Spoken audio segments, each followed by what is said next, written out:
Have you ever pondered the layers of history hidden within the walls of a single building? How has time imprinted its mark on an edifice? It's a fascinating journey to explore. The Gyanvapi Mosque certainly presents an intriguing instance. This grand structure, nestled in the bustling cityscape of Varanasi, Uttar Pradesh, India, carries within its ancient walls tales of human endeavor. It's not merely an architectural marvel, but a chronicle of time, echoing stories of the bygone era. As you delve deeper, find a rich tapestry of history unraveled. The mosque's existence is a silent yet eloquent testament to the powerful interplay of religion and politics. It has stood strong, bearing witness to the evolving architectural styles and cultural dynamics over centuries. A living, breathing relic of history, the Gyanvapi Mosque stands as a testament to the intricate interplay of religion, politics, and architecture over centuries. The mosque was constructed in the late 17th century by Emperor Aurangzeb, a formidable ruler known for his stringent religious policies. This construction, that took place a decade after Aurangzeb ordered the demolition of an ancient Shiva temple, became a defining moment in the city's history. This site, however, has a legacy that traces back beyond this mosque. Prior to its existence, the location was home to a noteworthy Vishwesha Temple. This temple was not merely a place of worship, but was a symbol of profound religious significance.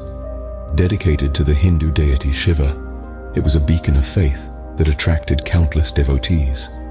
Erected in the late 16th century, this temple was collaboration between Todar Mal, a trusted minister serving under Emperor Akbar, and Narayana Bhatta, a well-respected Brahmin scholar. Their collective efforts transformed Varanasi into a center of Brahminic assembly. This temple, built in the late 16th century by Todar Mal, a minister of Emperor Akbar, and Narayana Bhatta, a prominent Brahmin scholar, helped establish Varanasi as a center of Brahminic assembly.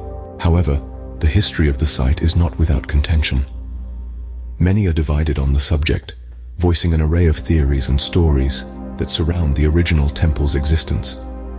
Some historians and enthusiasts fervently argue that the original structure, a grand and awe-inspiring temple, fell under the violent assault launched by the Ghurids. They believe that this event occurred towards the twilight of the 12th century, a period marked and conflict. In the aftermath of this destruction, it's suggested that a mosque sprung up, standing as a testament to the conquering Ghurids' might and their religious devotion. However, this structure was not to last. During the rule of Iltutmish, a powerful sultan of the slave dynasty in the early 13th century, it's believed that this mosque was systematically dismantled, its stones repurposed to breathe life into a new. This cycle was far from over. It's believed that the wheel of time spun, carrying with it an almost rhythmic sequence of building and razing, a dance of creation and destruction that endured for centuries.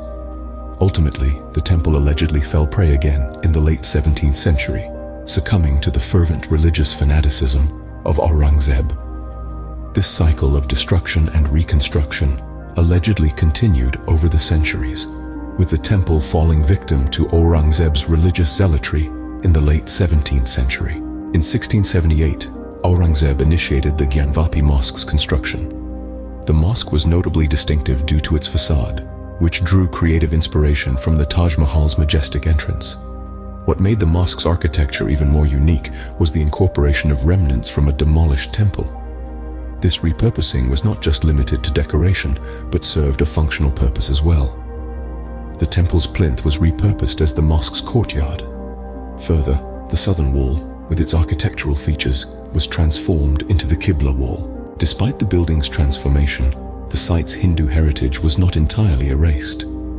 Reports indicate Brahmin priests resided on mosque grounds, impacting Hindu pilgrimage affairs. This blend of cultures led to the mosque being recognized as the Gyanvapi Mosque. The name originates from an adjacent well, Gyanvapi, or Well of Knowledge, a structure that possibly precedes the primary temple. Over time, the mosque became known as the Gyanvapi Mosque, named after an adjoining sacred well, Gyanvapi, or Well of Knowledge, which likely predates even the original temple. Religious zealotry is often cited as the prime reason for Aurangzeb's temple demolition, but scholars propose that politics also greatly influenced his actions. Aurangzeb, contrary to common belief, was not solely driven by religious fanaticism. He had other, primarily political, that led him to such radical actions. An interesting fact is that Aurangzeb didn't destroy all Hindu temples. In fact, he granted protection to many, including in Benares, both before and after the demolition. In conclusion, the Gyanvapi Mosque offers a mirror to the past, reflecting centuries of religious, political, and architectural shifts. It's a symbol of the intricate interplay of diverse influences that define a place, encapsulating political turbulence, religious changes, and architectural imprints. It's a story in itself. The Gyanvapi Mosque is an enduring testament to India's rich and complex history,